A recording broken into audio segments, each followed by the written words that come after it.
كما صليت على إبراهيم وعلى آل إبراهيم في العالمين إنك حميد مجيد.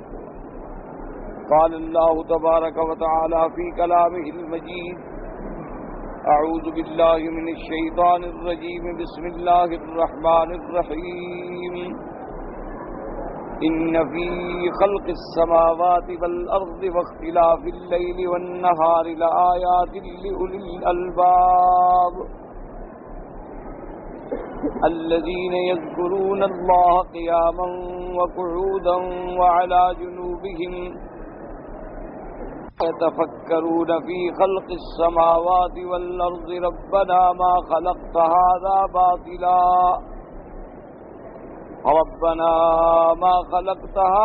باطلا سبحانك فقنا عذاب النار. ربنا إنك من تدخل النار فقد أخزيته وما للظالمين من أنصار. ربنا إننا سمعنا مناديا ينادي للإيمان أن آمنوا بربكم فآمنا. ربنا فاغفر لنا ذنوبنا وكفر عنا سيئاتنا وتوفنا مع الأبرار. ربنا وآتنا ما وعدتنا على رسلك ولا تخزنا يوم القيامة إنك لا تخلف الميعاد. قال المؤلف والمفسر رحمه الله تعالى: أدام النفع بعلومه وعلومكم في الدارين آمين. إلى أن قال الطبراني: حدثنا الحسين بن إسحاق التستري قال حدثنا يحيى الحماني قال حدثنا يعقوب القمي جعفر بن أبي المغيرة عن سعيد بن جبير عن ابن عباس رضي الله تعالى عنه قال: أتت قريش اليهود فقالوا: بما جاءكم موسى عليه السلام؟ قالوا: عصاه ويده بيضاء للناظرين. وأتوا النصارى فقالوا: كيف كان عيسى عليه السلام؟ قالوا: كان يبرئ الأكمه والأبرص ويحيي الموتى. فأتوا النبي صلى الله عليه وسلم وقالوا: ادعوا الله أن يجعل لنا الصفا ذهبا. فدعا ربه فنزلت هذه الآية: إن في خلق السماوات والأرض واختلاف الليل والنهار لآيات لأولي الألباب فليتفكروا فيها. وهذا مشكل فإن هذه الآية مدنية وسؤالهم أن يكون الصفا ذهبا كان بمكة والله تعالى أعلم. اب مفسر رحمت اللہ علیہ ان آیات کی تفسیر فرماتے ہیں کہ حضرت ابن عباس رضی اللہ تعالیٰ عنہ سے روایت ہے کہ قریش جو ہیں وہ آئے یہود کے پاس، یہودیوں کے پاس آئے اور ان سے پوچھا کہ بھئی آپ ہمیں یہ بتلائیں کہ موسیٰ علیہ السلام جب تشریف لائے تھے تو موسیٰ علیہ السلام کے کیا کیا معجزات تھے، کیا کیا نشانیاں تھیں جو ان کی نبوت کی صداقت پہ دلالت کرتی ہوں۔ تو یہودیوں نے بتایا کہ موسیٰ علیہ السلام کے پاس جو نشانی تھی وہ عصا تھا، اور دوسری نشانی جو تھی وہ ید البیضاء، یعنی یہ اصل میں موسیٰ علیہ السلام کی بڑی نشانیوں میں ہیں، ورنہ اللہ نے موسیٰ علیہ السلام کو کئی معجزات عطا فرمائے، حتیٰ کہ قرآن مقدس میں 9 نشانیوں کا تو باقاعدہ نص میں ذکر ہے کہ وَلَقَدْ آتَيْنَا مُوسَىٰ 9 آیات بینات، کہ ہم نے موسیٰ علیہ السلام کو 9 کھلی کھلی نشانیاں عطا فرمائی تھیں، لیکن زیادہ معروف جو تھی وہ ہے عصا، کہ اللہ نے حکم دیا کہ عصا کو پھینکو، جب آپ پھینکتے اس نیت سے تو وہ سانپ بن جاتا، اور جب آپ اس کو اٹھا لیتے تھے تو پھر اسی طرح وہ لکڑی کی حالت میں آ جاتا تھا۔ سب سے بڑا معجزہ جو تھا یہی تھا، جس کی وجہ سے فرعون کے زمانے کے جادوگر جو ہیں وہ بھی اسلام لے آئے، اور جس کی وجہ سے اللہ نے فرعون کے دل پر ایسی دہشت ڈال دی کہ فرعون جرت نہ کر سکا موسیٰ علیہ السلام کو نقصان پہنچانے کی، ورنہ موسیٰ علیہ السلام اور ہارون علیہ السلام دو بھائی تھے اکیلے، تیسرا ان کے ساتھ کوئی آدمی بھی نہیں تھا، اور فرعون کے پاس تو طاقت تھی، ملک تھا، لشکر تھا، قوت تھی، لیکن جب اس نے یہ معجزہ دیکھا تو ایسا دل پہ روب پڑ گیا کہ پھر وہ موسیٰ علیہ السلام کو کوئی نقصان نہ پہنچا سکا۔ تو اسی طرح پھر یہ عصا جو تھا، اسی کے بارے میں اللہ نے حکم دیا تھا انہیں کہ جب آپ پتھر پہ مارتے تو اس سے 12 چشمے پھوٹ پڑتے، اور 12 قبائل جو ہیں وہ اپنے اپنے چشمے سے، اپنے اپنے گھاٹ سے پانی پی لیتے۔ اسی طرح یہ عصا مبارک تھی جس پر اللہ نے انہیں حکم دیا کہ آپ دریا پر ماریں، تو آپ نے جب دریا پر عصا مارا تو دریا میں راستے بن گئے، پل بن گئی، درے بن گئے، اور موسیٰ علیہ السلام خیریت سے گزر گئے۔ تو یہ بڑا معجزہ تھا عصا۔ اور اسی طرح دوسرے بڑے معجزات میں تھا ید بیضا۔ ید بیضا کا معنی یہ تھا کہ حضرت موسیٰ علیہ السلام اپنا ہاتھ جو ہے وہ ایسے بغل میں لے جاتے، اور پھر اللہ کے حکم سے جب اس کو نکالتے تو ایسا روشن ہو جاتا، ایسی اس پہ روشنی ہو جاتی کہ کوئی آنکھ بھی جرت نہیں کر سکتی تھی دیکھنے کی۔ تو یہ ید بیضا تھا، اور پھر جب دوبارہ اپنا ہاتھ اندر فرما لیتے تو وہ اپنی اصلی حالت پہ آ جاتا۔ تو یہودیوں نے کہا کہ بھی موسیٰ علیہ السلام کو اللہ نے یہ معجزات دیے۔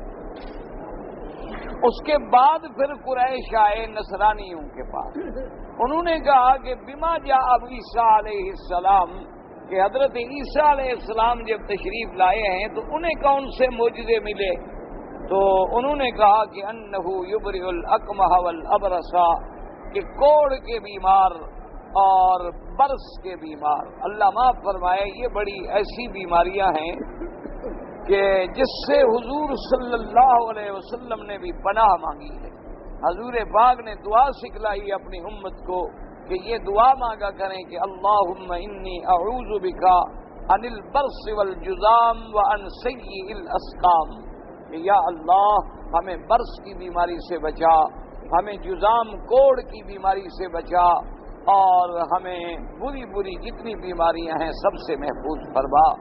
یہ بڑی گندی بیماریاں ہیں، اور دیکھ لیں کہ آج ہزاروں سال گزر گئے لیکن اب تک بھی ان کا کوئی علاج نہیں آ سکا، جو علاج ہو کہ جس سے یہ بیماریاں جڑ سے کٹ جائیں۔ بعض علاج اب آئے ہیں جس سے کچھ رک جاتی ہے کچھ مدت کے لیے، ان کی جو تیزی ہے وہ ذرا کم ہو جاتی ہے، ورنہ ختم نہیں ہوتی۔ برس تو کہتی ہیں کہ بدن پہ اللہ معاف کرے سفید سفید داغ ہو جاتے ہیں، پھر سارے بدن پر وہ پھیل جاتے ہیں، اور کوڑ کی بیماری جو ہے پورا بدن اللہ معاف کرے انسان کا گل جاتا ہے، اور اس میں پورے کے ایسے پھوڑے بنتے گئے، گلتا گیا اور اس میں کیڑے پڑ گئے، ایسے گندی مرض ہے۔ اور پھر وہ تو خیر متعدی بیماری بھی ہے، یعنی دوسروں تک بھی وہ پھیلتی ہے۔ تو حضرت عیسیٰ علیہ السلام کو اللہ نے ایسے معجزات عطا فرمائے تھے کہ اگر وہ ایسے صرف ہاتھ پھیر دیتے تھے تو آدمی ٹھیک ہو جاتا۔ اسی طرح اگر کوئی بالکل مادرزاد اندھا، اعمیٰ، اور ایسا اندھا جو ماں کے پیٹ سے اندھا پیدا ہوا ہو، کیونکہ ایسے نابینا جو کسی بیماری کی وجہ سے نابینا ہو جاتے ہیں ان کا تو آپریشن ہو جاتے ہیں، علاج ہو جاتا ہے، گزریہ ہے، لیکن جو بچے ماں کے پیٹ سے نابینا پیدا ہوں تو ان کا تو کوئی دنیا میں علاج ہی کوئی نہیں، لیکن حضرت عیسیٰ علیہ السلام ایسے ہاتھ پھیر دیتے اور وہ آدمی فوراً ٹھیک ہو جاتا، اس کی اسی وقت بصارت جو ہے وہ بحال ہو جاتی۔ اس کے علاوہ بھی اللہ نے عیسیٰ علیہ السلام کو بڑے معجزے عطا فرمائے تھے۔ اگر آپ کسی مردہ پہ کھڑے ہوتے اور کہتے اللہ کے حکم سے قم بإذن اللہ، تو وہ مردہ قبر سے زندہ ہو کے کھڑا ہو جاتا۔ اسی طریقے سے آپ ایک مٹی کا پرندہ بنا لیتے اور اس میں پھونک مار دیتے، وہ زندہ ہو کے اڑ جاتا۔ تو بڑے بڑے معجزات عطا فرمائے تھے۔ تو جب قریش والوں نے یہ باتیں یہودیوں سے سمجھ لیں، اپنے دل و دماغ میں بٹھا لیں، تو حضور پاک کی خدمت میں آئے، سرکار مدینہ صلی اللہ علیہ وسلم کی خدمت میں آئے اور کہنے لگے کہ یا رسول اللہ صلی اللہ علیہ وسلم، ہم آپ سے ایک درخواست کرتے ہیں، ادعو اللہ لنا ان یجعل لنا الصفا ذهبا، اللہ سے دعا کریں کہ یہ صفا کا پہاڑ جو ہے یہ سونے کا بن جائے، پھر ہم کلمہ پڑھ لیں گے، آپ کا معجزہ دیکھیں گے، آپ پر ایمان لے آئیں گے۔ اور اس روایت مبارک میں یہ ہے کہ حضور نے اللہ سے دعا مانگی، اللہ تبارک و تعالیٰ سے چاہا کہ اللہ تبارک و تعالیٰ اس پہاڑ کو سونے کا بنا دیں تاکہ یہ لوگ جو ہیں اسلام میں آ جائیں۔ تو پھر یہ آیت مبارک نازل ہوئی، اللہ نے فرمایا کہ میرے مدنی صلی اللہ علیہ وسلم جس نے ایمان لانا ہے تو میری قدرت کی نشانیاں اور جو کھلی ہوئی ہیں، جب یہ ان کو آسمانوں اور زمینوں کو دیکھ کر یہ اسلام نہیں لے آئے، رات اور دن کے اختلاف کو دیکھ کر یہ اسلام نہیں لے آئے، سورج اور کواکب کے نظام کو دیکھ کر یہ ایمان نہیں لے آئے، تو ایک پہاڑ کے سونا بننے سے کوئی ایمان لے آئیں گے؟ جس نے ایمان لانا ہو تو نشانیاں کھلی ہوئی موجود ہیں، اور جس نے ایمان نہ لے آنا ہو اس کے لیے آپ جتنے بھی دلائل ہیں، جتنے بھی آیات ہیں، جتنے بھی بینات ہیں آپ پیش کریں وہ کبھی نہیں مانیں۔ اسی طرح قرآن پاک نے ایک دوسری جگہ پر بھی یہ ذکر فرمایا ہے کہ اہل مکہ قریش مکہ آئے حضور پاک کی خدمت میں، سرکار مدینہ صلی اللہ علیہ وسلم کی خدمت میں، اور انہوں نے آ کر مطالبہ کیا کہ قالوا لن نؤمن لك حتى تفجر لنا من الارض ينبوعا، کہ اللہ کے نبی ہم آپ پر ہرگز ایمان نہیں لائیں گے، ایک شرط ہے کہ مکے میں چشمے پھوٹ پڑیں، آبادیاں ہو جائیں، نہریں بہنے لگیں، سبزہ ہو جائے، یہاں باغ لہلہانے لگیں، پھر ہم ایمان لائیں۔ تو اللہ تبارک و تعالیٰ سے حضور پاک نے دعا مانگی کہ یا اللہ اگر یہ اس طرح ایمان لاتے ہیں تو آپ کے لیے تو کوئی مشکل نہیں۔ تو اللہ پاک نے جبریل علیہ السلام کو بھیجا اور اللہ نے فرمایا کہ میرے نبی سنت اللہ ہیں، اللہ کی تقدیر کے بھی فیصلے ہیں کہ اگر قومیں معجزہ خود مانگیں کہ بھئی نبی ہمیں یہ معجزہ دکھا دے پھر ایمان لائیں گے تو ہم وہ معجزہ دے دیتے ہیں، لیکن قومیں اگر ایمان نہ لے آئیں تو پھر اس قوم کو ہم زندہ نہیں رکھتے، ان کو برباد کر دیتے ہیں ہمیشہ۔ جیسے کہ قوم صالح علیہ السلام نے حضرت صالح علیہ السلام سے معجزہ مانگا تھا کہ حضرت صالح ہم ایمان تب لائیں گے کہ ہمارے سامنے یہ صخرہ ہے، ٹیلا ہے، اس ٹیلے سے ایک اونٹنی نکل آئے اور اونٹنی بھی گابن ہو، بالکل ولادت پہ تیار ہو، پھر اونٹنی کا اتنا دودھ ہو کہ ہم ساری قوم پی لیں۔ اگر یہ آپ ہمیں معجزہ دکھلا دیں، اگر آپ یہ ہمیں ہماری آنکھوں کے سامنے کہ ہمارے سامنے اس پہاڑ سے اونٹنی نکل آئے، یعنی پتھر کا پہاڑ ہے، صخرہ ہے، اس کے اندر سے اونٹنی نکلے اور پھر اونٹنی بھی ایسی ہو جو بالکل ولادت کے لیے تیار ہو، پھر ہم 9 مہینے 10 مہینے انتظار نہیں کر سکتے، اور اس کا دودھ بھی اتنی ہو کہ ساری قوم پی لے۔ اب حضرت صالح علیہ السلام نے اللہ سے دعا مانگی تو اللہ تبارک و تعالیٰ نے فرمایا کہ میرے نبی یہ معجزہ ظاہر کر دینا ہمارے لیے کون سی بات، لیکن آپ ان کو یہ بتلا دیں کہ اگر پھر ایمان نہیں لاؤ گے تو پھر تم میں سے ایک بچہ بھی نہیں بچے گا دنیا میں۔ حضرت صالح علیہ السلام نے سمجھایا کہ بھائی چھوڑو، ضد نہ کرو، مطالبے خود نہ مانگو، جو اللہ دکھلا دے آمنا و صدقنا، جو نہ دکھلائے اس کی مرضی، بلا وجہ مطالبات نہ کریں، ورنہ اگر پھر مانگے ہوئے مطالبے کے بعد، مانگے ہوئے معجزے کے بعد ایمان نہیں لے آؤ گے تو پھر بربادی کے سوا کچھ نہیں ملے گا۔ انہوں نے کہا نہیں جی ہماری پکی بات ہے، ہم تو بالکل ایمان لائیں گے، لیکن یہ سب کچھ ہمارے سامنے ہو جائے۔ تو اب جناب صالح علیہ السلام نے نماز پڑھی، اللہ سے دعائیں مانگی، ساری قوم کو اکٹھا کیا، اللہ کے حکم سے پتھر سے اونٹنی نکل آئی۔ تو آپ نے فرمایا ھذہ ناقۃ اللہ، یہ دیکھو یہ اللہ کی قدرت سے پیدا کردہ اونٹنی ہے، لیکن خبردار اس اونٹنی کو کبھی نہ چھیڑنا، اس کو کبھی نقصان نہ پہنچانا۔ اور حضرت صالح علیہ السلام نے ایک فیصلہ کر دیا کہ بھئی ایک دن جو ہے تم ساری قوم اونٹنی کا دودھ پیو اور پانی نہ پیو، پانی کے بجائے بھی دودھ گھر میں پیو، اور دوسرا دن جو ہے اس میں تم جو ہے اپنا وہ پانی جو ہے اونٹنی پیے گی، ایک دن اونٹنی کا چشمے سے پانی کے لیے تمہارے لیے دودھ، ایک دن تمہارے لیے پانی اور اونٹنی کے لیے جو ہے اپنا دودھ نہیں دے گی۔ تو انہوں نے کہا جی ٹھیک ہے۔ اب جناب دودھ پینا شروع ہو گئے، پیتے رہے، جب کافی دن گزر گئے تو کہنے لگے کہ بھئی یہ ہمارے لیے بڑا مسئلہ ہو گیا ہے کہ بھئی ایک دن ہمیں بالکل پانی ملتا ہی نہیں، سارا پانی اونٹنی پی جاتی ہے، یہ بڑی تکلیف۔ یعنی اب دودھ کی نعمت مل گئی ہے لیکن پھر دماغ خراب ہو گیا، بھئی پانی نہیں ملتا، تمہیں دودھ ملتا ہے، دودھ پانی سے 1000 گنا قیمتی چیز ہے اور اعلیٰ چیز ہے اور قوت والی غذا ہے۔ انہوں نے کہا نہیں جی ایسی بات نہیں، ایسا کرتے ہیں کہ بس اونٹنی کو مار ڈالتے ہیں، جان چھوٹے گی، کیا ہے کہ پانی پہ پابندی لگ گئی ہے ہمارے۔ تو انہوں نے قدار نامی ایک آدمی کو سکھلایا، وہ اپنے چند لوگوں کو لے کے چھپ کے بیٹھ گیا، اونٹنی جب آئی تو اس نے زخمی کیا اونٹنی کو، اس کی کونچے کاٹ ڈالی اور اونٹنی تڑپتے تڑپتے مر گئی۔ اس کے مرنے کے بعد پھر اللہ کے عذاب نے اس قوم کو پکڑ لیا۔ تو اس لیے اللہ پاک نے فرمایا کہ میرے نبی صلی اللہ علیہ وسلم مکے والے جو معجزات مانگتے ہیں ہم دکھا دیتے ہیں، کون سی بڑی بات ہے؟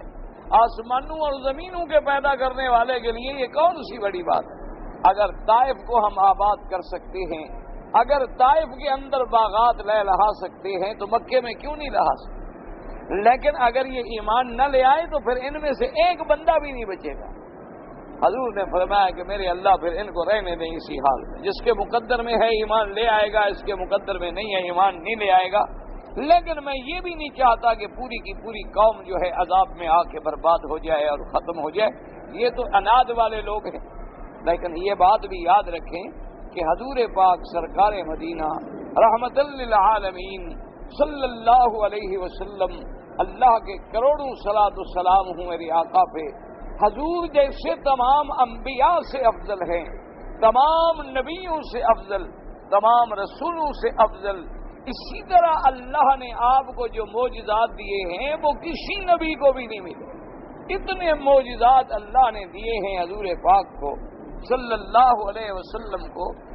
پہلے نبیوں کے جو معجزے تھے جب اس نبی کا دور گزر گیا تو معجزہ بھی ختم ہو گیا، لیکن چونکہ میرے پاک نبی کی نبوت بھی قیامت تک اور حضور کا معجزہ اللہ کا قرآن بھی قیامت تک، یعنی حضور کی نبوت بھی ختم نہیں ہوگی اور حضور کا معجزہ بھی ختم نہیں ہوگا۔ اللہ نے بڑے بڑے معجزات عطا فرمائے۔ حضرت عیسیٰ علیہ السلام اگر اندھوں کو آنکھیں دے سکتے تھے، اسی طرح حضور کے بھی معجزات موجود ہیں۔ حضرت علی کی آنکھوں میں شدید تکلیف تھی، حضور نے اپنا لعاب مبارک لگایا، حضرت علی فرماتے ہیں اس کے بعد پھر مجھے تکلیف نہیں ہوئی۔ اسی طرح ایک صحابی کی آنکھ جو تھی وہ جنگ میں کٹ گئی اور باہر نکل آئی، صحابی تڑپ رہے تھے کہ میری آنکھ کاٹ کے پھینک دو، مجھے تکلیف ہو رہی ہے، درد میں برداشت نہیں کر سکتا۔ صحابی کو حضور کی خدمت میں لایا گیا، حضور پاک نے اپنے ہاتھ پہ اس کی آنکھ سے نکلا ہوا ڈھیلا جو تھا رکھا اور آنکھ میں رکھ کے بس ہاتھ پھیر دیا۔ صحابی کہتے ہیں خدا کی قسم ہے اس کے بعد کسی کو یہ بھی پتہ نہیں چلتا تھا کہ میری کون سی آنکھ خراب ہوئی۔ حضور صلی اللہ علیہ وسلم کے ہاتھ لگنے سے وہ آنکھ ٹھیک ہو گئی۔ حضور صلی اللہ علیہ وسلم نے ایسے معجزات، کئی ایسے بیمار آئے، کئی بیماریوں والے آئے، بلکہ حضور صلی اللہ علیہ وسلم کے تو شہر کی کھجوروں میں بھی اللہ نے شفا رکھ دی۔ حضور صلی اللہ علیہ وسلم کے مدینے کی کھجور عجوہ میں بھی شفا رکھ دی۔ حضور صلی اللہ علیہ وسلم کو تو اللہ نے ماء زمزم میں سب عطا فرمایا کہ یہ تو ہمارا ایمان خراب ہے، ہمارے ایمان کمزور ہیں، ہمارے یقین جو ہیں وہ متزلزل ہیں، ورنہ اللہ نے زمزم کو ہر بیماری کے لیے شفا رکھا ہے۔ یعنی کئی ایسے لوگ ہیں کہ جن کو کینسر جیسی بیماریاں تھیں، یعنی جن کا علاج کوئی نہیں، لیکن وہ اللہ پہ یقین کر کے مکے میں آ گئے، بیٹھ گئے، صبح شام زمزم پینا شروع کیا، اللہ نے شفا عطا فرما دی۔ اللہ تبارک و تعالیٰ نے بیماری کو، کیونکہ حضور نے جو فرما دیا شفاء سقم طعام طعم و شفاء سقم، حضور نے فرمایا کہ اللہ نے زمزم کا پانی جو ہمیں دیا ہے یہ بیماریوں کی شفا ہے اور کھانے کے بجائے بھی یہ غذا ہے، یعنی آدمی کو کھانا نہ ملے صرف زمزم ملے تو وہ زندہ رہ سکتا ہے، اس کی تمام غذائی ضروریات جو ہیں اللہ نے اس کے اندر پوری کر دی ہیں۔ حضور صلی اللہ علیہ وسلم کو ایسے معجزات ملے ہیں جو پہلے انبیاء علیہم السلام سے کہیں زیادہ بڑے بڑے معجزات، حضور کے صحابہ کے ایسے کرامات ہیں رضوان اللہ علیہم اجمعین کہ جنہیں پڑھ کے آدمی حیران رہ جاتا ہے۔ کئی ایسی تکلیف والے آئے حضور نے ہاتھ پھیرا اور تکلیفیں ختم ہو گئی. حضور نے اشارے کیے اور چاند دو ٹکڑے ہو گئے. حضور پاک نے اپنا لعاب دہن ڈالا اور کنویں میٹھے ہو گئے. حضور پاک نے پیالے میں ہاتھ رکھا اور پانی کی نہریں جاری ہو گئیں. لیکن بدقسمت جنہوں نے ایمان نہیں لانا تھا وہ بہانے ہی بناتے رہے کہ جی کبھی ہمیں یہ معجزہ دکھا دو، کبھی ہمیں یہ معجزہ دکھا دو. اللہ نے فرمایا اس کا مطلب ہے کہ پھر خدائی کا نظام ہم ان سے پوچھ کر چلائیں کہ ایک آدمی کہے کہ نہر نکالو، دوسرا کہے سونا بناؤ، تیسرا کہے چاندی بناؤ، پانچواں کہے شنگرف پیدا کرو، چھٹا کہے نہیں فولاد ہونا چاہیے، آٹھواں کہے کہ آج رات بالکل جو ہے رات ہی رہے دن نہ ہو، دسواں کہے نہیں دن ہونا چاہیے رات نہیں ہونا چاہیے، 11واں کہے بارش ہو، 12واں کہے بارش بند ہونی چاہیے. یہ کوئی بات ہے؟ پھر تو اللہ کا نظام نہ ہوا، یہ تو بندوں کا کھیل ہو گیا نبوت اور رسالت کہ جو کوئی جو مانگتا رہے، جو اپنی طبیعت میں آئے کہتا رہے اور اس کے مطابق جو ہے اس کو ہر چیز ملتی رہے.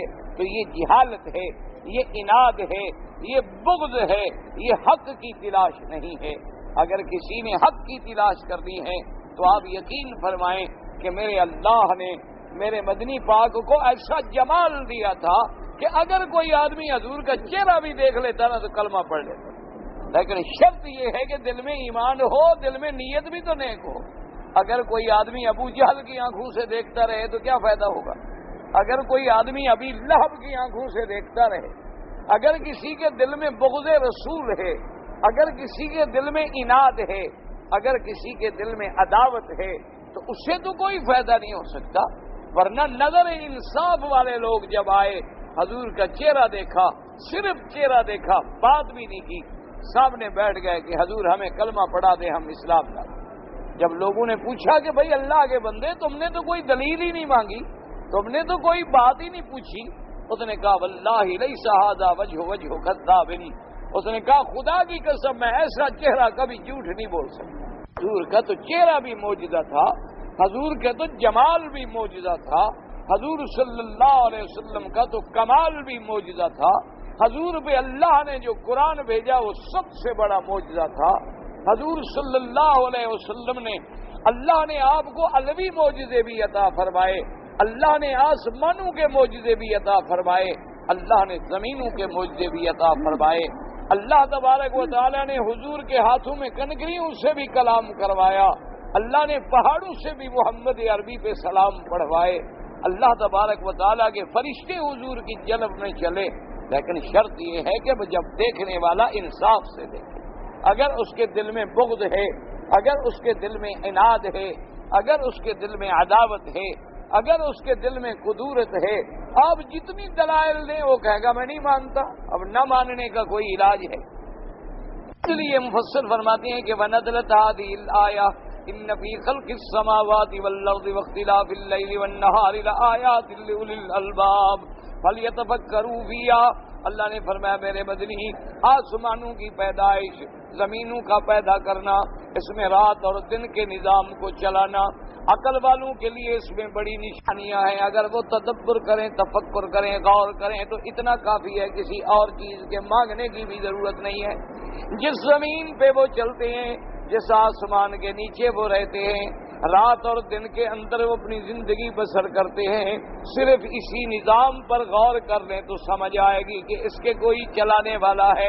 اگر چلانے والا ہے تو پھر چلانے والا اپنی رضا کے لیے بھی اپنے نمائندے، اپنے پیغمبر، اپنے نبی، اپنے رسول بھیجتا ہے. لیکن مفسر فرماتا ہے کہ اس بات پر مجھے اشکال ہے، وہ یہ ہے کہ یہ آیت جو ہے مدینے میں نازل ہوئی ہے.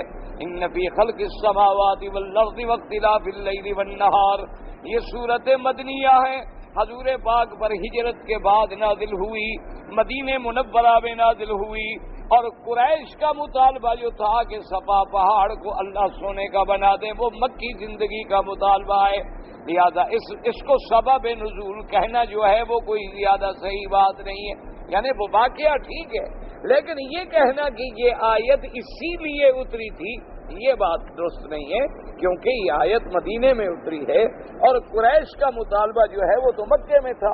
جب مدینے میں حضور چلے گئے پھر تو قریش کا کوئی مطالبہ ہی نہیں، کیونکہ وہاں تو قریش تھے ہی نہیں. وہاں تو وہ قریش گئے ہیں جو حضور کے صحابہ تھے، حضور پر ایمان لانے والے تھے اور حضور کے پروانے تھے. اور اس کے بعد مفسر رحمت اللہ علیہ اللہ تبارک و تعالیٰ ان کی خبر پہ رحمت فرمائے فرماتی ہیں کہ وَمَنْ الْآيَةِ إِنَّ اللَّهَ تَبَارَكَ وَتَعَالَى يَقُولُ إِنَّ فِي خَلْقِ السَّمَاوَاتِ وَالْأَرْضِ أَيْ هَذِهِ فِي ارْتِفَاعِهَا وَاتِّسَاعِهَا وَهَذِهِ فِي انْخِفَاضِهَا وَكَثَافَتِهَا وَاتِّدَاعِهَا وَمَا فِيهِمَا مِنَ الْآيَاتِ الْمُشَاهَدَةِ الْعَظِيمَةِ مِنْ كَوَاكِبِ وَسَيَّارَاتٍ وَثَوَابِتِ وَبِحَارٍ وَجِبَالٍ وَكِفَارٍ وَأَشْجَارٍ وَنَبَاتٍ وَزُرُوعٍ وَثِمَارٍ وَحَيْوَانٍ وَمَعَادِنٍ ومنافع مختلف الالوان والطعوم والروائح والخواص۔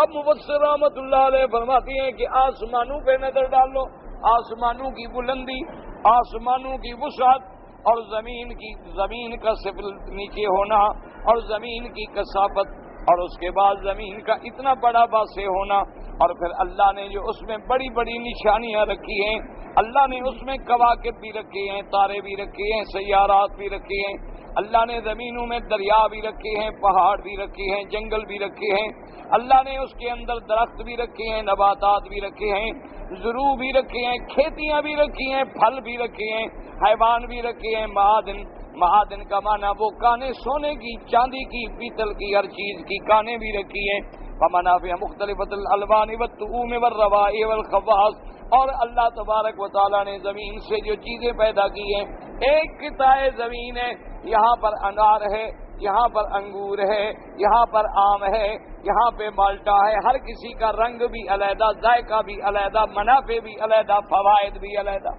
اسی طرح دیکھیں کہ ایک قطع ارض ہے، ایک زمین کا ٹکڑا ہے، ایک ہی چشمے کا پانی آپ لگاتے ہیں، اس میں مختلف قسم کی کھیتیاں آپ لگا دیتی ہیں، کہیں فصل پیدا ہو رہے ہیں، کہیں دیکھیں تو آلو پیدا ہو رہا ہے، کہیں دیکھیں تو کچھ پیدا ہو رہا ہے، یہ اللہ کی، اور پھر ہر کسی کی شکل علیحدہ ہے، ہر کسی کا رنگ علیحدہ ہے، ہر کسی کا ذائقہ علیحدہ ہے، اور بعض پھل دیکھیں درخت بڑے بڑے ہیں اور پھل چھوٹے چھوٹے لگے ہوئے ہیں، اور بعض بیلیں دیکھیں بڑی کمزور ہیں لیکن پھل بڑے بڑے لگے ہوئے ہیں، یہ اللہ کا نظام ہے، اللہ تبارک و تعالیٰ کی کمال قدرت ہے۔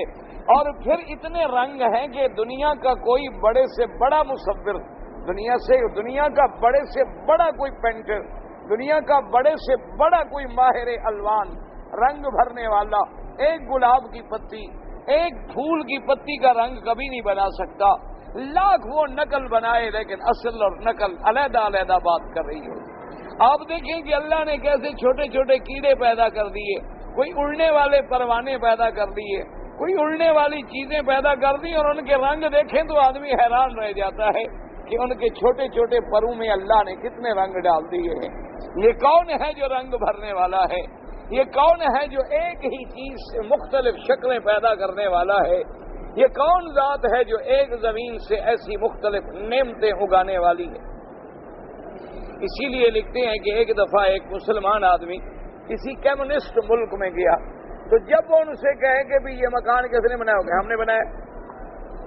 اس نے کہا اچھا، وہ اس کو سیر کرانے کے لیے لے گئے ایک باغ میں، ایک پارک میں، تو اس نے پوچھا کہ بھی یہ پارک بڑا خوبصورت ہے، کس نے بنایا؟ انہوں نے کہا جی ہم نے بنایا۔ انہوں نے کہا اچھا یہ پھول کس نے پیدا کیا؟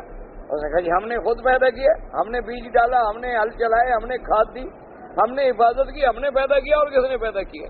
تو اس نے پھول دیا، کہا کہ اس میں خوشبو کس نے پیدا کی ہے؟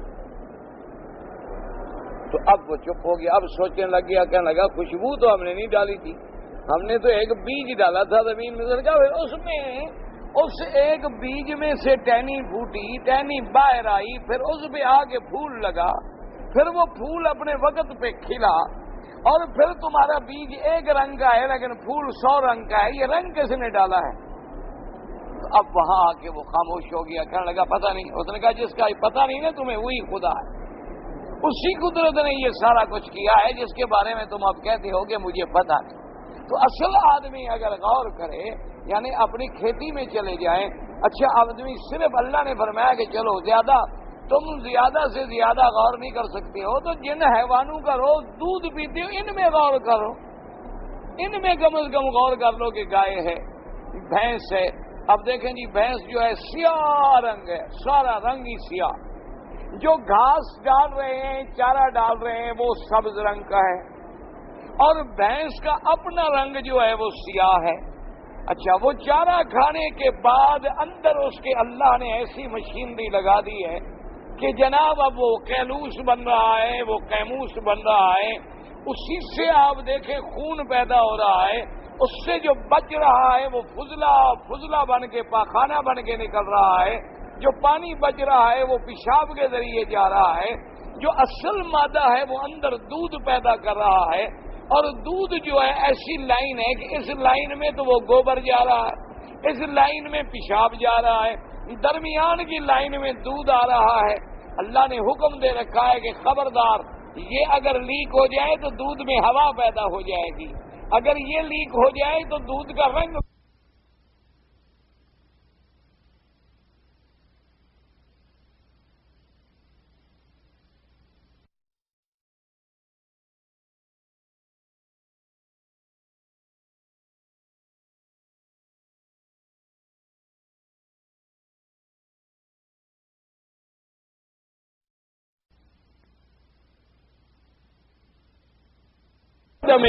اس خون اور گند کی نالیوں کے درمیان سے میں نے تیرے لیے دودھ نکالا ہے۔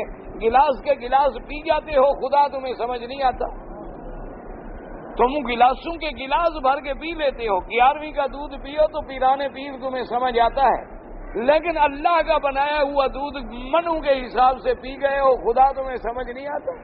اللہ تبارک و تعالیٰ کی توحید تمہیں سمجھ نہیں آتی کہ بھی آخر وہ کون ذات ہے کہ جس نے اس سیاہ جانور سے کتنا سفید دودھ نکالا، اور پھر وہ دودھ اچھا خدا کی شان ہے کہ بھینس کے دودھ کے اپنے فائدے ہیں، گائے کے دودھ کے اپنے فائدے ہیں، بکری کے دودھ کے اپنے فائدے ہیں، اسی طرح بھیڑوں کے دودھ کے اپنے فائدے ہیں، اونٹنی کے دودھ کے اپنے فائدے ہیں۔ پھر اس دودھ میں نے تیرے لیے مکھن رکھے ہیں، کریم رکھی ہے، میں نے گھی بنائے ہیں، اس میں نے تیرے لیے پھر لسی کے راستے پیدا کیے ہیں، اس میں نے تیرے لیے جبن اور چیز کے راستے پیدا کیے ہیں۔ فرمایا جب ایک نعمت کھاتے ہو تو کم از کم ذرا غور تو کر لو کہ اس کے بنانے والا کون، یہ کون ذات ہے جس نے یہ نعمت مجھے عطا کی۔ اسی لیے بڑے بڑے مفکرین نے، بڑے بڑے علماء کرام نے لکھا ہے کہ ایک غافل آدمی جو ہے نا جی، بیٹھے گا کھانے پہ روٹیاں 10 کھا جائے گا لیکن غور نہیں کرے گا، لیکن اگر وہ ایک لقمے پہ بھی غور کرتا کہ یہ روٹی کا نوالا جو ہم نے توڑ کے منہ میں رکھا ہے، یہ ایک روٹی کا نوالا ہم تک پہنچنے میں اللہ کے کتنے آدمی لگے۔ دیکھو نا جی، ہم نے تو بازار سے روٹی خرید لی تھا، لیکن روٹی کس چیز سے بنی؟ آٹے سے، آٹا کس سے بنا؟ گندم سے۔ گندم کہاں سے آئی؟ کھیتوں سے۔ کھیت کیسے اگے جناب؟ کوئی ہل چلا رہا ہے، کوئی پانی لگا رہا ہے، کوئی کھاد ڈال رہا ہے، کوئی بیج ڈال رہا ہے، پھر گندم لہلہا رہی ہے، پھر کاٹی جا رہی ہے، پھر سکھائی جا رہی ہے، پھر مشینوں میں ڈال کے بھوسا اور دانے علیحدہ کیے جا رہے ہیں، پھر وہ چکیوں میں پس رہی ہے، پھر آگ پانی میں مل رہی ہے، پھر آگ پہ پک رہی ہے، پکنے کے بعد جلنے کے بعد تیار ہو کے بندے کے منہ میں آ رہی ہے۔ تو غور تو کر کہ ایک لقمے کے لیے میں نے کتنی مشینری لگائی کہ میرے بندے کو روٹی پہنچے، میرے بندے کو غذا پہنچتی رہے۔ پر میں کبھی تو نے اس پہ غور بھی کیا؟ بس صرف روٹی تو کما کھائے کسی طور مچھندر کہ 4 روٹیاں کھائیں، ڈکار لیے اور پڑ گئے، نہ نماز ہے، نہ روزہ ہے، نہ حج ہے، نہ زکوٰۃ ہے، نہ خدا ہے، نہ رسول ہے، نہ فکر ہے، نہ تدبر ہے، نہ غور ہے۔ تو یہ تو پھر علیحدہ بات ہے کہ اگر آدمی جانور بن جائے۔ اسی لیے خدا کہتا ہے نا کہ جو کافر مشرک ہے یہ تو جانوروں سے بھی برے ہیں، کہ جانور بھی اپنے مالک کو پہچانتا ہے۔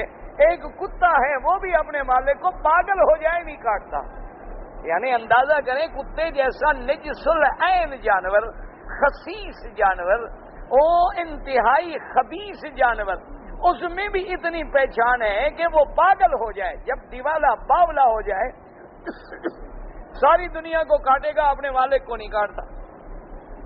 اچھا آپ دیکھیں جناب کہ جس کتے کو آپ روٹی اتنا ٹکڑا ڈالتے ہیں وہ آپ کے دروازے پہ پڑا، وہ رات کو چور آئے، ڈاکو آئے، پہرا دے رہا ہے، حملہ کر رہا ہے، حتیٰ کہ کتنے کتے ایسے ہوتے ہیں جو مالک کو بچاتے بچاتے بندوقیں لگ گئی، مر گئے، ٹکڑے اڑ گئے، لیکن اپنے مالک کو بچانے کی کوشش کرتے رہے، اس کے لیے جان لڑا دی۔ اللہ نے فرمایا اتنی ٹکڑا ڈالتے ہو، وہ کتا بھی تیرا وفادار ہے، تو ساری نعمتیں کھا کے غدار ہے، سجدے قبروں پہ کرتا ہے، تو اس کتے سے بھی گیا گزرا ہو گیا ہے۔ اس جانور سے بھی کیا گزرا ہو گیا ہے. اب دیکھو اس کتے کو مالک مارے وہ پاؤں چاٹتا ہے، وہ آگے پاؤں میں پڑے گا. اچھا آواز سن لے مالک کی دوڑا ہوا چلا آئے گا. 10 دن بلی کو روٹی کھلاتے رہو گھر میں، پھر صندوق میں بند کر کے 10 محلے دور چھوڑاؤ، 8ویں دن پھر گھر پہنچ جائے گی. اللہ نے فرمایا وہ بھی گھر پہچانتی ہے، کتا بھی پہچانتا ہے. تم گھوڑے کو لے جاؤ، جنگل میں چلے جاؤ، راستہ بھول جاؤ، اس کی لگام ڈھیلی چھوڑ دو، بس اللہ توکل کر لو، وہ ادھر ادھر ڈھونڈتا ڈھونڈتا مالک کو پہنچائے گا اپنے راستے میں. اور آپ شام کو جائیں، بکریاں ہیں آپ کی، بھیڑے ہیں، دمبے ہیں، گائے ہیں، بھینسیں ہیں، جنگل میں آپ چرائیں، شام ہو جائے ان کو چھوڑ دیں، وہیں جنگل میں چھوڑ دیں، وہ سیدھی گھر آ جائیں. اللہ نے فرمایا ایک جنگل میں رہنے والا جانور وہ بھی پہچانتا ہے کہ میرے مالک کا گھر کہاں ہے، لیکن تو ایسا بندہ ہے کہ تو نہیں پہچانتا کہ میرے پیدا کرنے والا کون ہے، مجھے کس نے پیدا کیا ہے، مجھے کس نے انسان بنایا ہے، جن قبروں پہ میں سجدے کر رہا ہوں ان قبر والوں کو کس نے پیدا کیا، ان کو زندگی کس نے بخشی ہے، ان کو موت کس نے دی ہے، ان کو یہ عزت کس نے دی ہے، یہ کس کی عبادت کر کے اس مرتبے اور مقام پہ پہنچے ہیں. فرمایا تو کبھی غور کرے تجھے سمجھ نہیں آتا، کیوں تیرے عقل پہ کوئی تالے پڑ گئے ہیں. اس لیے قرآن کہتے ہیں افلا یتدبرون القرآن ام علی قلوب اقفالها. میرا مدنی کیا یہ قرآن میں تدبر نہیں کرتے؟ کیا ان کے دلوں پہ تالے لگ گئے ہیں؟ کیا ان کے دلوں پہ موریں لگ گئی ہیں کہ اب ان کو حق بات سمجھ نہیں آتی؟ ورنہ ایمان سے کہیں کون آدمی ہے بھلا جس کو حق بات سمجھ نہیں آتی؟ کون انسان ہے؟ یہ تو ایسے باتیں ہیں.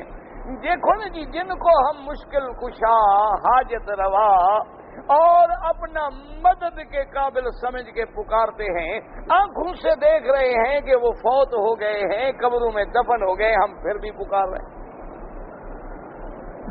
بھائی اگر ایک بندہ اپنی حیات کا مالک بھی نہیں ہے، اپنی موت کو روکنے کی طاقت بھی نہیں رکھتا، اپنے بچوں کو یتیم ہونے سے بھی نہیں بچا سکتا، اپنی بیوی کو بیوہ بن جانے سے بھی نہیں بچا سکتا، اور وقت مقرر پہ موت آتی ہے اور پھر جنازہ ہوتا ہے، کفن ہے، دفن ہے، قبر ہے، ہم نے خود اپنے ہاتھوں سے دفن کیا ہے، تو اب وہ کیسے حاجت روا اور مشکل کشا ہو سکتا ہے؟ وہ عقل کی بات ہے، کس کی سمجھ میں نہیں آتی.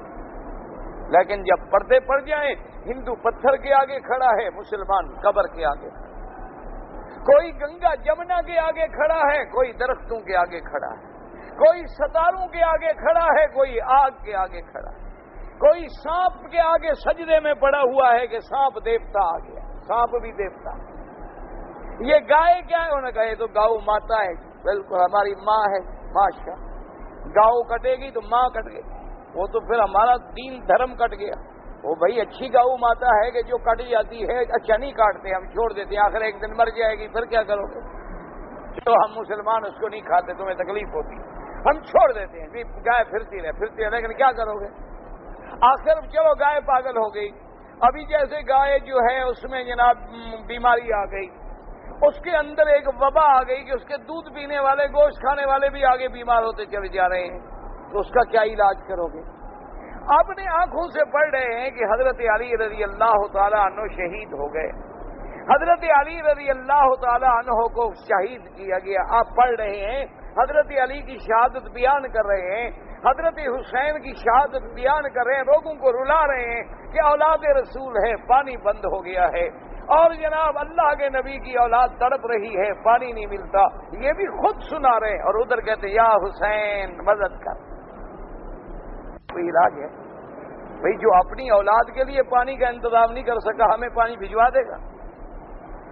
تو معلوم ہوا کہ وہ بھی کسی اور کا محتاج تھا، اور ہم بھی کسی اور کے محتاج ہیں. نظام اس کا چلنے والا ہے، اس نے چاہا تو اسے نبی کے کندھوں پہ بٹھا دیا، اور جب شہید کرنا چاہا تو قرب و بلا میں شہید کرا دیا. اللہ کی شان ہے، اللہ کا نظام ہے، اللہ کی قدرت ہے، اللہ تبارک و تعالی. اب آپ دیکھ لیں اللہ پاک کافروں کو نہیں دے رہے، اللہ تبارک و تعالی سکھوں کو، ہندوؤں کو، ان کو بھی تو بچے ملتے ہیں. وہ سمجھتے ہیں ہمیں دیوی نے دیا ہے، وہ سمجھتے ہیں ہمیں دیوتا نے دیا ہے، وہ سمجھتے ہیں کہ جناب ہمیں گنیش نے دیا ہے، وہ سمجھتے ہیں جناب ہماری کالی دیوی آج مہربان ہو گئی ہے اس لیے ہمارا بچہ ہو گیا. وہ بھی بچے تو ان کو بھی مل رہے ہیں، بچے تو جانوروں کو بھی مل رہے ہیں، وہ تو کسی کی منت نہیں مانتے۔ سب سے زیادہ بچے جو ہیں کہ کس یعنی جتنے دیکھو خدا کی شان ہے کہ جتنے حلال جانور ہیں اولاد تھوڑی ہے، جتنے حرام جانور ہیں اولاد بھی زیادہ ہے۔ ایک بکری کے کتنے ہوں گے؟ 1 2 زیادہ سے زیادہ 3، لیکن کتی کے تو 7 7 8 8 پیدا ہو جاتے ہیں کا نظام ہے۔ اچھا پھر دیکھو وہ کتا ذبح بھی نہیں ہوتا، بکری ذبح بھی ہوتی ہے، لیکن پوری دنیا میں دیکھ لو بکریاں زیادہ ہیں یا کتے زیادہ ہیں؟ حالانکہ وہ نسل ذبح ہو رہی ہے، کٹ رہی ہے، روز مسلمان ماشاءاللہ کھا رہا ہے، اللہ کی ساری نعمتیں کھانے کے بعد سجدہ غیروں کو کرتا ہے، اللہ کی ساری نعمتیں استعمال کرنے کے بعد غیروں کو پکارتا ہے، اللہ کی ساری نعمتیں کھانے کے بعد 9 راتیں قبروں پہ بیٹھتا ہے، اللہ کی ساری نعمتیں کھانے کے بعد منت منوتی پیروں کی اور نیاز حسین کی دیتا ہے، اللہ کی ساری نعمتیں کھانے کے بعد یا رسول کے نعرے لگاتا ہے، خدا کو یاد ہی نہیں پنشن پہ بھیج دیا ہے، اللہ نعوذ باللہ چھٹی پہ چلے گئے، سارے اختیارات دے گئے، کچھ نبیوں کو دے دیے، کچھ ولیوں کو دے دیے، کچھ پیروں کو، کچھ علی کو، کچھ حسین کو، اللہ کے پاس کچھ نہیں۔ خدا کے پلے میں وحدت کے سوا کیا ہے؟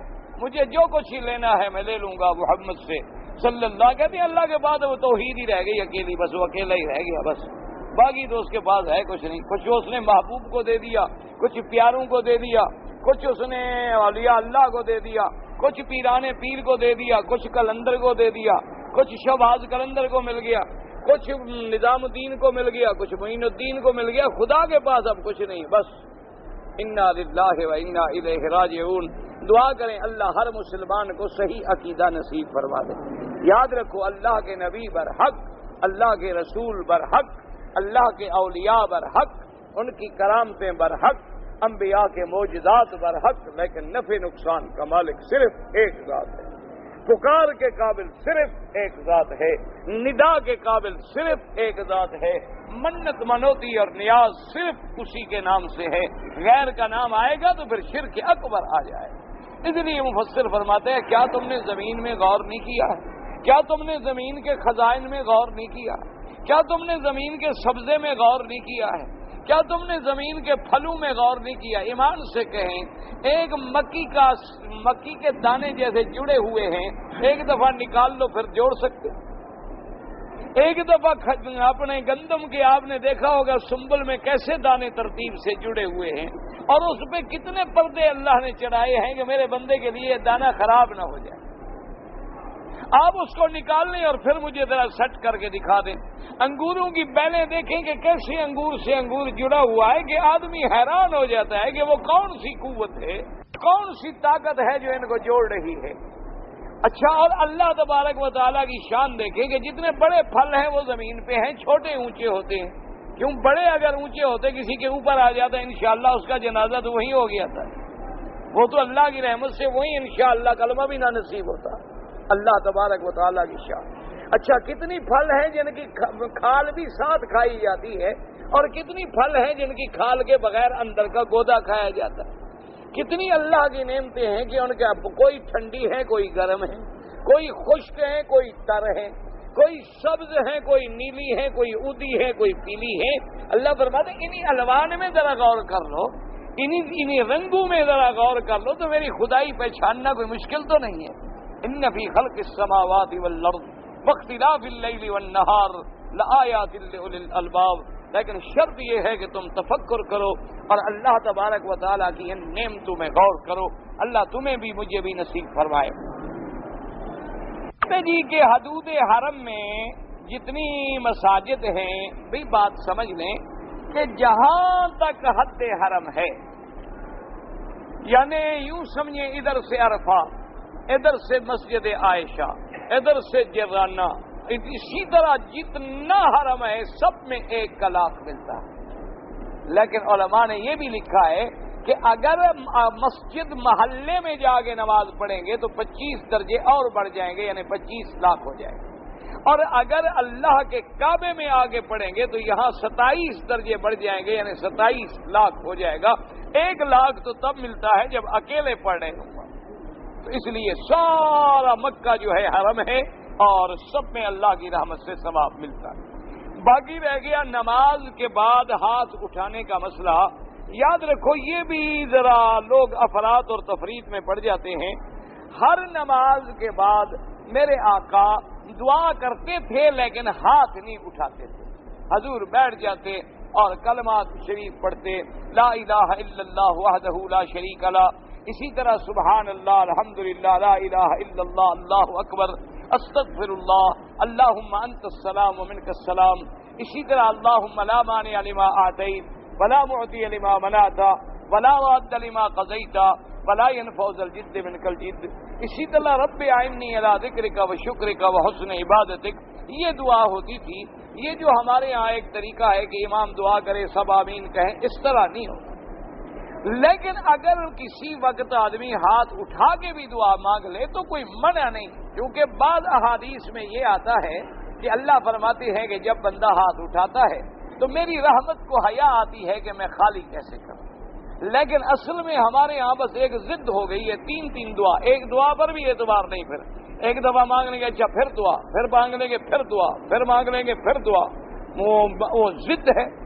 اس لیے ورنہ ہر نماز کے بعد باقاعدگی سے جیسے ہمارے یہاں رواج ہے اس طرح کسی حدیث میں ثابت نہیں. حضور صلی اللہ علیہ وسلم نے کبھی ایسا نہیں کیا. ٹھیک ہے کبھی آپ مانگ لیں، کبھی نہ مانگیں، کبھی اٹھ کے چلے جائیں، کبھی ہاتھ اٹھا لیں، کبھی ہاتھ نہ اٹھائیں، تاکہ تمام احادیث رسول پہ عمل ہو جائے، حضور صلی اللہ علیہ وسلم کی سنت کی اتباع ہو جائے.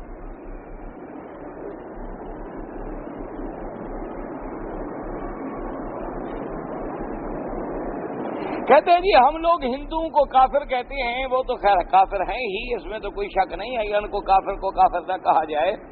لیکن ہم مسلمان ہیں، پھر نمازیں نہیں پڑھتے. دعا کریں اللہ سب کو نمازی بنائے، اللہ کسی کو بھی نماز سے محروم نہ کرے. اللہ پاک ہر آدمی کو حجر اسود اور حجر ابراہیم، کیا یہ جنت سے آئے؟ ہاں جی، حجر اسود کا جو پتھر ہے یہ بھی جنت سے ہے، اور مقام ابراہیم کا جو پتھر ہے اس کے بارے میں بھی روایات میں ہے کہ جنت سے ہے. بہرحال حضور پاک نے وہاں نماز پڑھی ہے اور وہاں بوسہ دیا ہے. جو اللہ کے نبی نے فرمایا ہے وہ ہمارے لیے سب سے بڑی دلیل ہے.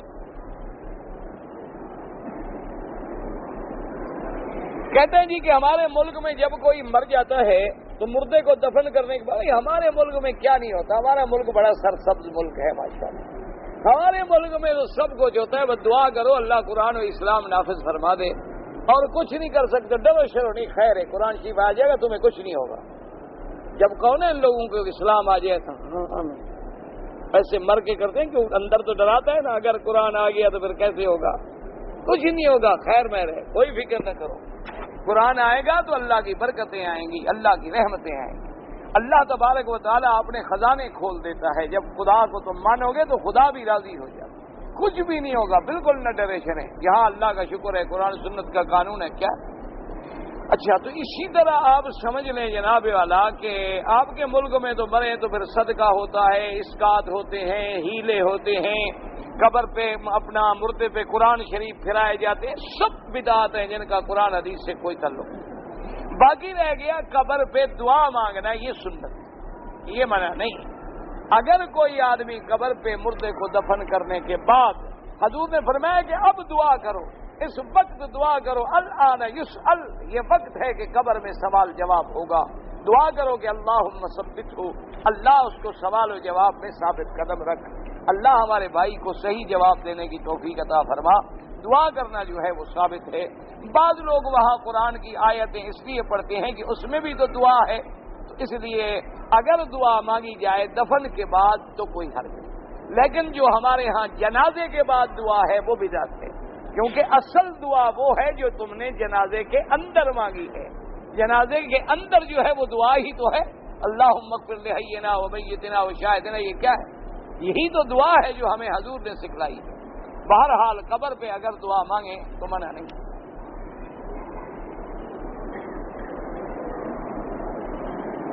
ہمارے ہاں جب آدمی مر جاتا ہے تو اسی دن دفن کرنے سے پہلے 10-15 قاری بیٹھ کے قرآن پڑھتے ہیں. یہ بدعت ہے، کوئی ثابت نہیں.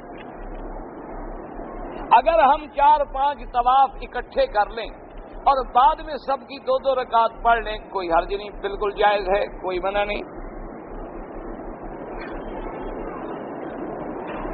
اگر حرم میں مثلاً صف کھڑی ہو گئی، نماز ہم نے پڑھ لی، آخری صف جگہ خالی تھی تو وہ لوگ آگے چلے جاتے ہیں، کوئی حرج نہیں۔ اگر سینہ کعبے سے نہ پھرے اور آدمی 2 قدم آگے جا کے اگلی صف کو پورا کر دے تو کچھ نہیں، کچھ بھی نہیں ہوتا۔ یہ تو ہمارے ہاں ضد ہے نا کہ کھڑے ہو گئے اکیلے تو کھڑے ہیں، صف بنے نہ بنے ہم کھڑے، کیوں؟ بس میں نے نماز یہ شروع کر دی، ابھی اللہ کے بندے سلام پھیر دو، جاؤ سب میں ملو، جا کے سب کے ساتھ نماز پڑھو، یہ تھوڑا ہے کہ پیچھے تم اکیلے کھڑے رہو۔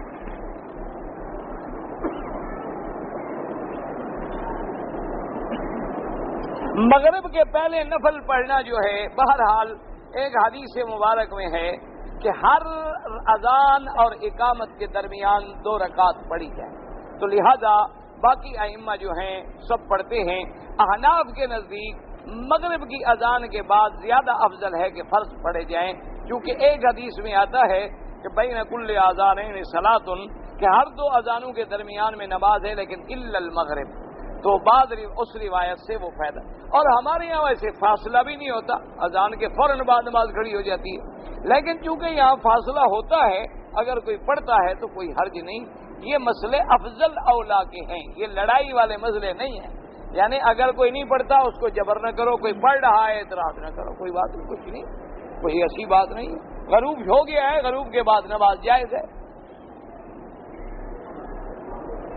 فجر کے وقت میں تحیت الوضو، اگر آپ فجر کی اذان ہو گئی اور حرم میں آ گئے تو افضل یہ ہے کہ اپنے گھر سے تحیت الوضو پڑھ کے سنتیں پڑھ کے مسجد آؤ۔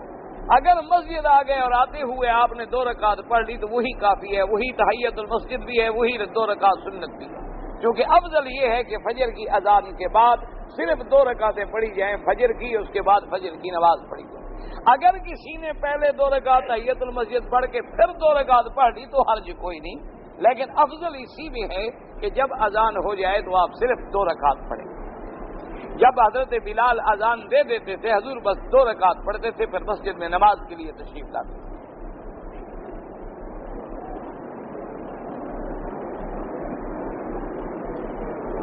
کہتے ہیں جی بعض لوگ طالبان کے مخالف ہیں کہ فقہ حنفی نافذ کر رہے ہیں، تو یہ آپ کے ملک کا مسئلہ ہے، ہم کیا کر سکتے ہیں بھائی؟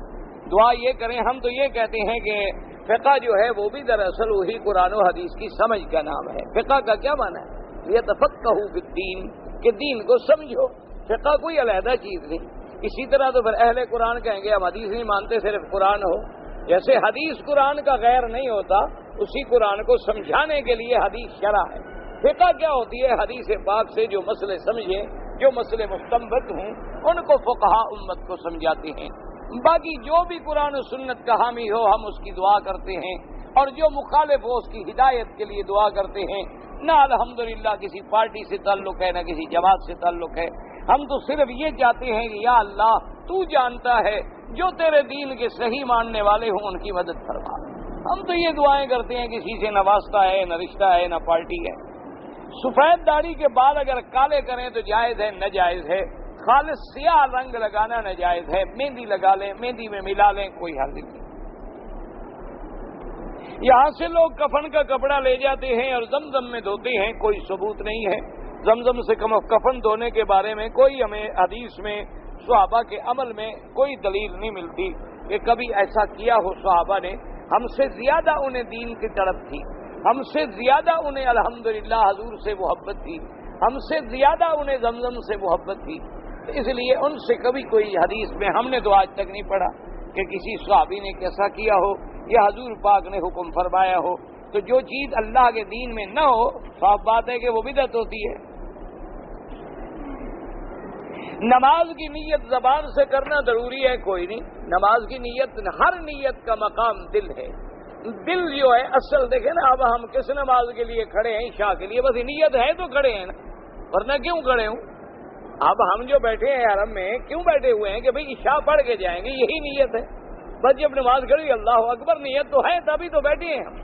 زبان سے کہنا ضروری نہیں ہوتا، اور جن کتابوں میں زبان کا ذکر ہے اس کا مقصد بھی یہ ہوتا ہے کہ استحضار ہو جائے، یعنی ہمیں بات یاد آ جائے کہ ہم کیا کرنے والے ہیں، کیونکہ ہم لوگ ہائیں تو ایسے نا ماشاءاللہ پڑھ رہے ہوں ظہر تو نیت عصر کی کر رہے ہوتے ہیں، پڑھ رہے ہوں عصر تو نیت ہماری فجر کی ہوتی ہے۔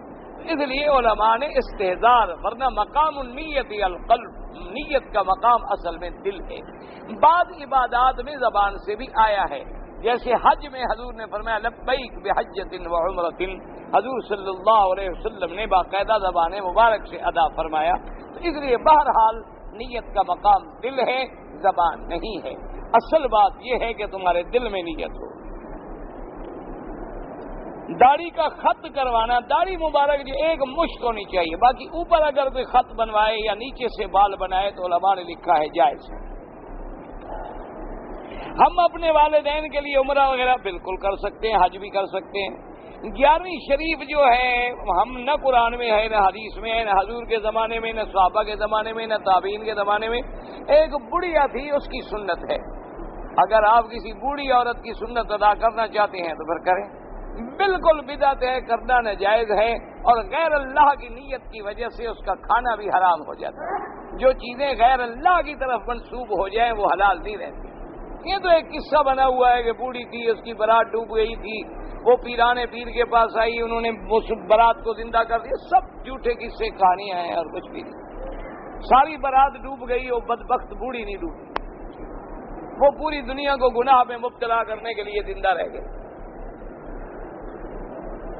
داڑھی ایک مشت، ائمہ اربعہ کا اتفاق ہے کہ ایک مشت کم سے کم. اگر عیسائی یا کسی غیر مسلم کو السلام علیکم نہیں کہہ سکتے، اس کو کہ السلام علی من اتبع الہدی. حضور پاک نے جیسے بادشاہوں کو خط لکھے، عیسائی بادشاہوں کو بھی خط لکھے، تو آپ نے یہی لکھا کہ سلام اس پر ہے جو اللہ کی ہدایت کو قبول کرتا ہے.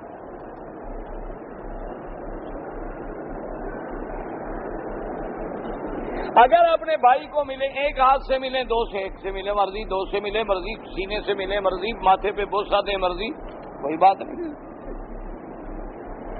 ممتاز نام رکھنا کیوں بہتر نہیں ہے؟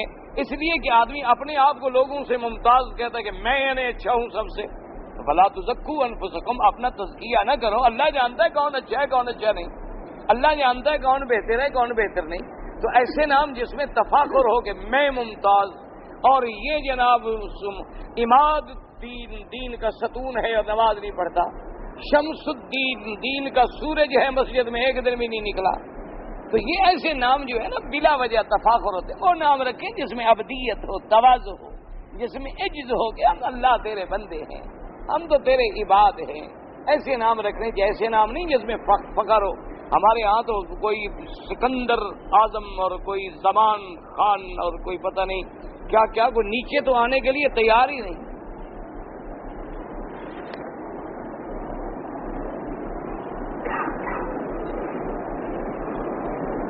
اگر ایک آدمی آیا ہے فیملی کے ساتھ باہر سے مکے میں، عمرہ اس نے کر لیا، اب مکے میں رہتے ہوئے افضل عبادت طواف ہے. اب عمرے سے بھی افضل طواف ہے. وہ عمرہ افضل ہے جو آپ اپنے ملک سے آتے ہوئے میقات سے کریں.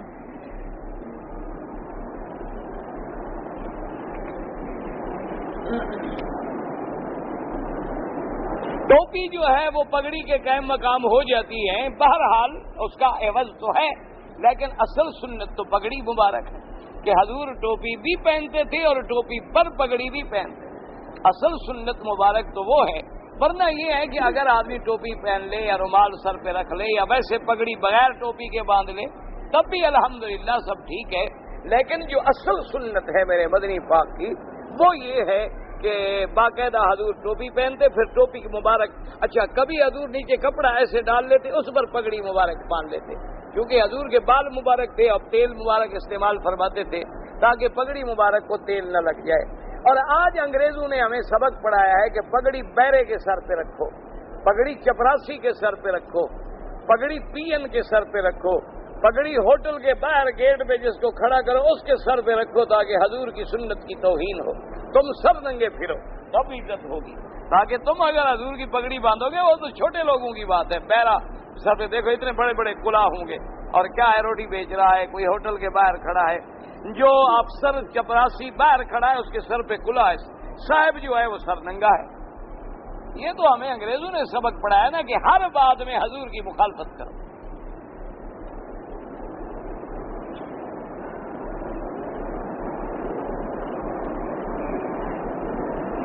کہتے جی کہ یہاں بینک جو ہیں بہرحال جو بینک ان کے ہیں اس میں سودی نظام نہیں ہوتا، جو بینک باہر کے کافروں کے ہیں تو اس کا کیا علاج ہے؟ جو بینک یہاں ہیں الحمدللہ وہ نہ سود لیتے ہیں نہ سود کھاتے ہیں، یہاں جتنے قرضے الحمدللہ حکومت دیتی ہے بغیر سود کے۔ اللہ اکبر اللہ اکبر، اللہم صلی علی سیدنا